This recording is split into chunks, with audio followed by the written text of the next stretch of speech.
You see Francois Pinard develop as a leader throughout their journey together.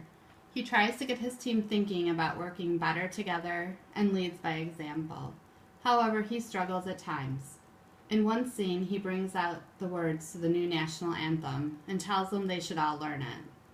He gets a lot of pushback from the group, with them criticizing it and him, and some end up crumbling it up.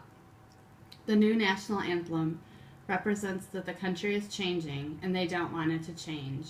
They make prejudiced comments about it being in a different language and not understanding it. Pinard just turns around and leaves, dejected.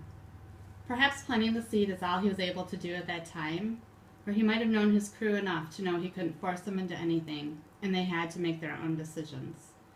By the World Cup, the majority of the players are singing it. Later in the movie, he takes them on a trip to the jail where Mandela lived and worked for 27 years. You can see Pinard struggling with the sacrifices Mandela made and is amazed at how he is not bitter and full of hate for white people. Pinard shows good leadership qualities by setting the direction, taking risks, encouraging people, and having his eyes on the future. One other example of Mandela's strong leadership was an incident with the South African athletic community.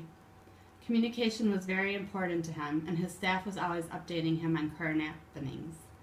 He was in the middle of another meeting and heard that this committee had voted to break up the Springbok team, removing their team colors, motto, name, and everything that represented them.